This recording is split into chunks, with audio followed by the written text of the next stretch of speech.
Argumen ketiga bumi bola, GPS dan Google Maps.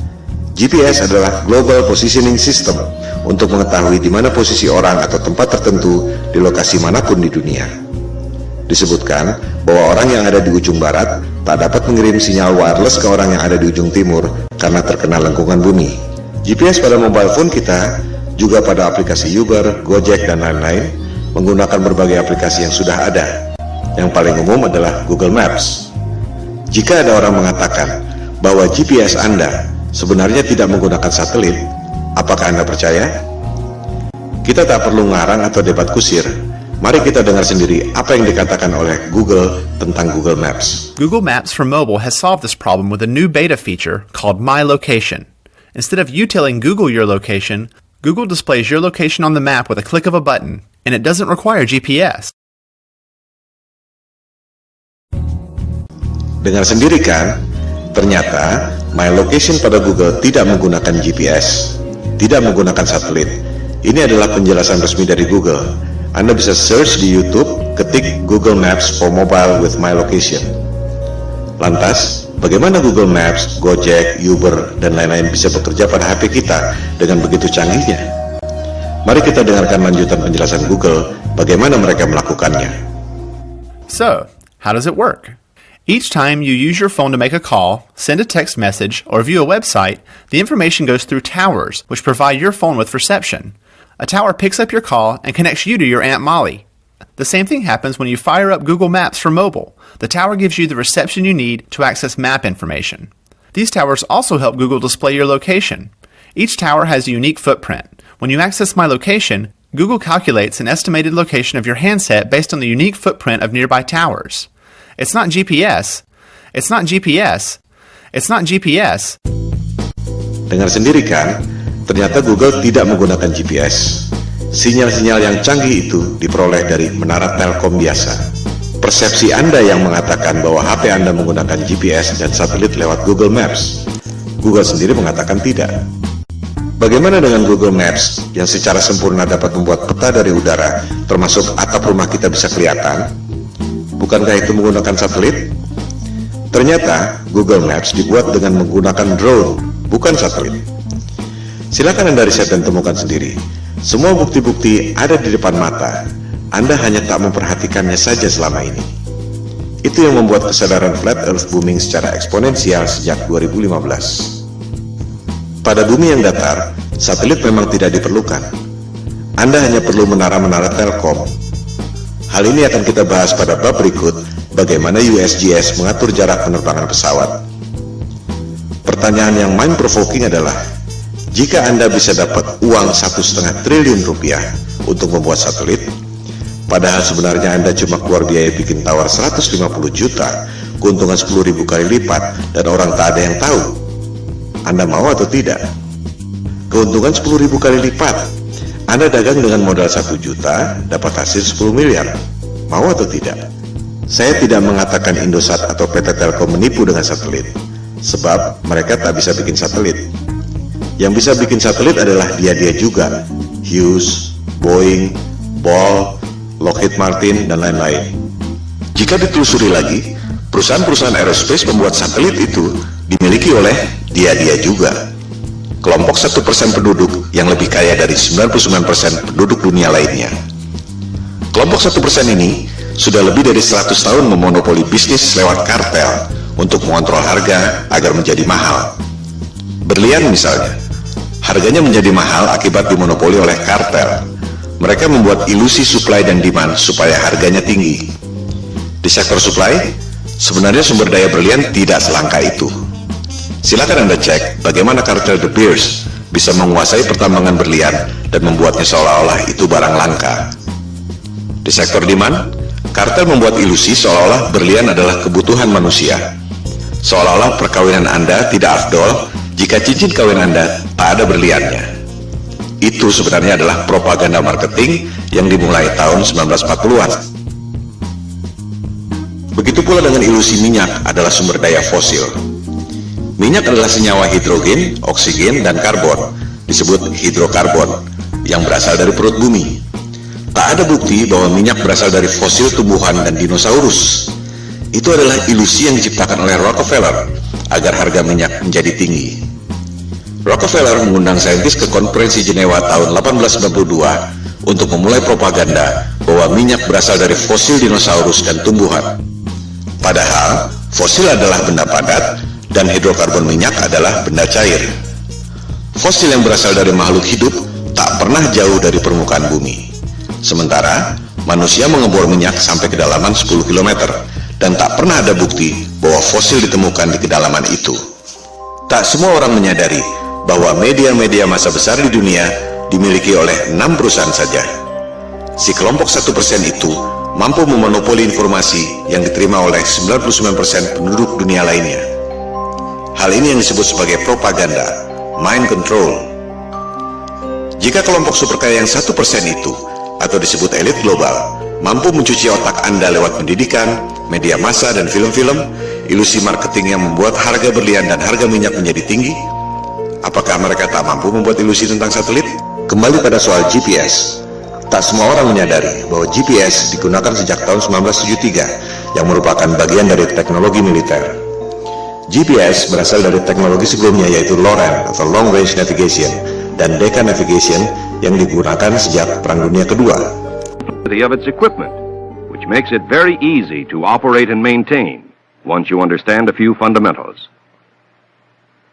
To provide worldwide coverage, the Omega system will use 8 VLF transmitting stations. One in Norway, another in Trinidad, one in Hawaii, and another in north-central United States.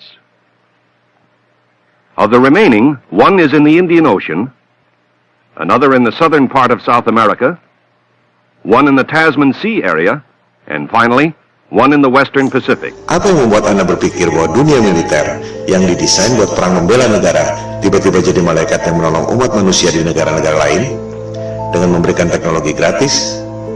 Disinilah jelinya the global elites yang sudah lebih dari 100 tahun memperoleh profit dengan cara menipu orang, scam, money laundering, transaksi fiktif, you name it.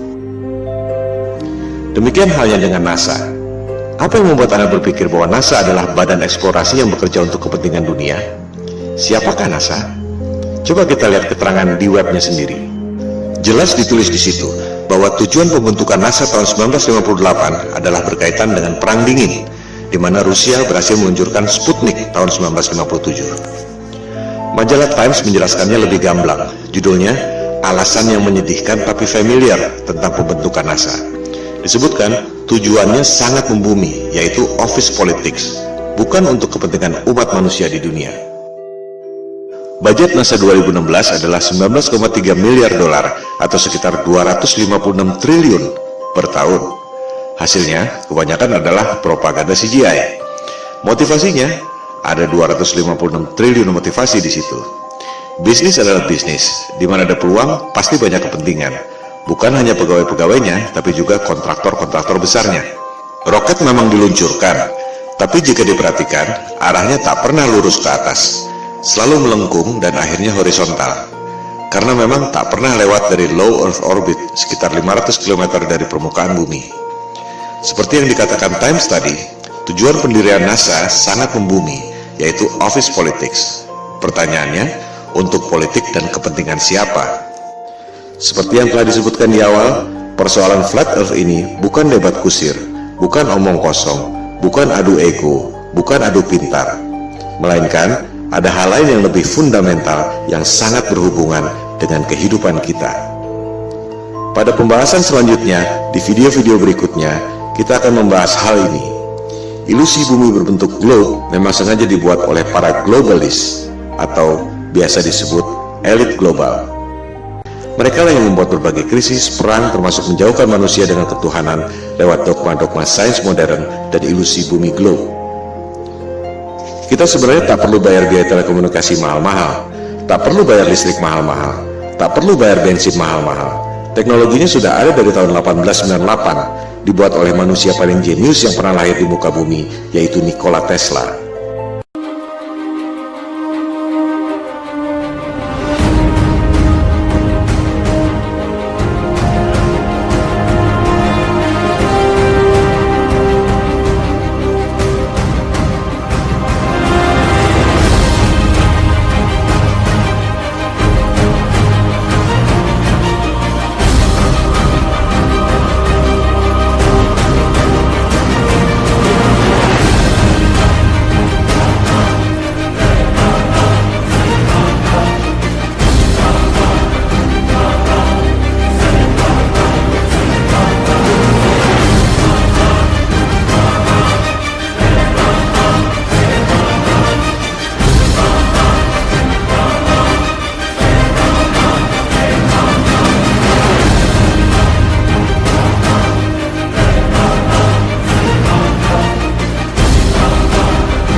Seperti yang telah dikemukakan tadi, kita sebenarnya tak perlu bayar listrik mahal-mahal, tak perlu bayar biaya telekomunikasi mahal-mahal, tak perlu bayar bensin mahal-mahal. Teknologinya sudah ada sejak tahun 1898 yang dibuat oleh Nikola Tesla.